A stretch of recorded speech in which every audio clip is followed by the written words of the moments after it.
It began with a warm handshake and talk of golf, but quickly descended into an ambush with unsubstantiated claims. Generally, they're white farmers, and they're fleeing South Africa. US President Donald Trump pulled up videos and articles claiming they showed the persecution of South Africa's white minority. These are articles over the last few days. Death of people. Death, death, death. South African President Cyril Ramaphosa said the deaths were due to high criminality in the country and that the videos Trump showed represented the words of minority parties. He then pushed back against claims of violence against white farmers. They can't go back. Our Constitution guarantees and protects the sanctity of tenure of land ownership. And that Constitution protects all South Africans with regard to land ownership. However, we do say, because we've got to deal with the past, the government, and as your government also has the right to expropriate land for public use. And you're doing that. And we've never really gotten underway with that. And we are going to be doing so. You're taking people's land away we have not. From them. And those people, in many cases, are being executed. Trump continued to hurl accusations at Ramaphosa. Ramaphosa stayed calm, avoiding a shouting match that could have been a major blow to the two countries' already worsening relations. What a day. Let's pick it apart with the help of South African columnist Redi Tlhabi, who joins us from Washington, D.C. Welcome to DW. We'll get into specifics in just a moment. Let's start, though, with your impression of today's meeting. What do you think was going on? Well, I think it helped that Cyril Ramaphosa and his delegation had very low expectations of this meeting. They were expecting fireworks. In fact, in South Africa, if you speak to anyone, they tell you that they were worried that they were going to be Zelensky'd. And so instead, they were ambushed. It was quite tense. It was quite ugly. And there was a lack of integrity because the program said they would have a private meeting first. So to the cabinet room first, and then they will go to the Oval Office. And at the very last minute, the 11th hour, the White House just changed and started with the theatrics. But you would have noticed that it didn't just go to the theatrics. They had a lovely camaraderie, talking with familiarity about golf, about all sorts of things. And Trump was actually quite cordial and warm. And then things just changed, and quite typical avant-garde Trump just being the showman. So overall, low expectations on South Africa's side. It was never going to happen that there would not be theatrics and drama, but certainly they don't think that it went as bad as they expected. They were quite surprised by the video and those papers that he was throwing there saying death, death, death, and not giving Ramaphosa a chance to speak. The South African team is feeling quite confident this afternoon. Tell us about this song, this chant on the video Donald Trump played, shoot the boar, shoot the farmer. What is that? You know, it's quite a divisive thing. There's a history around that. So during apartheid, it was a struggle song when the African National Congress, the party of Nelson Mandela, was in a liberation war with the apartheid government. Overall, in South Africa, it is not being used. That's why this entire campaign, we call it a disinformation campaign. You will never go to South Africa's events and find that this is a song that is popular, that is being sung. There is one person, and the irony for me is that Donald Trump and the person who insists on singing that song are actually similar in character, belligerent, combative, use an insightful language and rhetoric, and really no decorum. That's the style of Julius Malema, a very young, firebrand, well, not very young, but he joined politics as a teenager. He was a youth leader in South Africa. He wasn't even there during the struggle. He was a child during the struggle. So, you know, there's no way that he would have such an attachment to the song, but he uses it to stir. And the more people criticize him, the more he sings it. His party was launched in 2014. It is an 11-year-old party that got 11% of the vote, and it keeps deteriorating. At the last elections last year, it got about, 8%, 9%. So in the bigger scheme of South African life, in the political landscape, the EFF is minuscule, but this is what populism does. It takes the one negative thing and blows it up and uses hyperbole. It's not South African policy to kill the farmer. OK.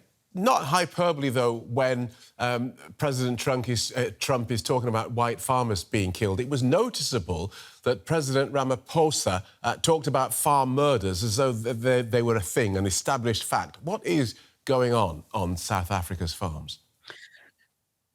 It's a good question, and it's important. We have a high crime rate in South Africa. It is appalling, the number of rapes, of murders. But when you look at our crime stats, it's a fact. And I know it upsets the farmers, some of them, who want to create discourse and communicate that they are particularly vulnerable and that they are uniquely targeted. The targeting of farmers is not racial.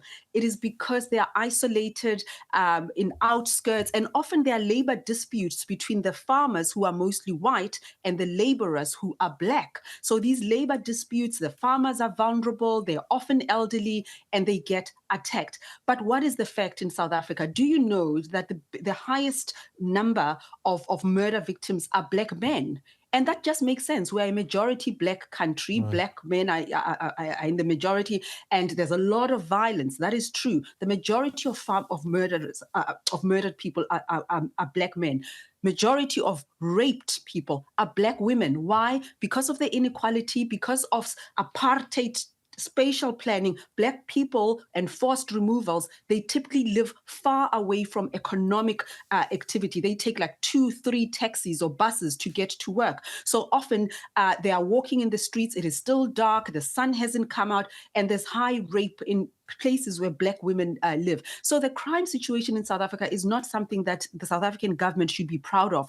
Cyril Ramaphosa has a lot to answer as far as that is concerned, but it is crime based on socio-economic needs, based on inequality, based on such a high youth unemployment, with those outside looking in and seeing progress in some areas, but finding that they are not being absorbed into the labor market.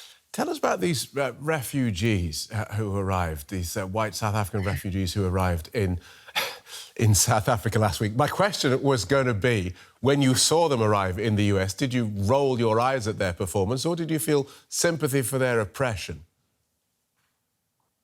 You know, this is the most ridiculous thing. And I say this as somebody who's an immigrant myself. I'm in the US through a green card. I went through the process. I think these are people who are afraid. They want the American dream, and they're afraid because they're not being, they don't have the supremacy that they had during apartheid. They don't have any other way out as well. They are forced to be equal to people who look like me, and that doesn't sit well with them. So the idea is that we're going to have better opportunities in the United States, and they took advantage. They didn't do anything wrong from that point of view. They took advantage of an offering that Donald Trump made, but that they are fleeing because there's a white genocide is nonsense. And it was quite skillful that President Ramaphosa came to the White House with 3 Afrikaans global names, the golfers, multi-winning, successful golfers, and the second richest man in South Africa, well, second to Elon Musk, who's not really considered because he hasn't lived in South Africa,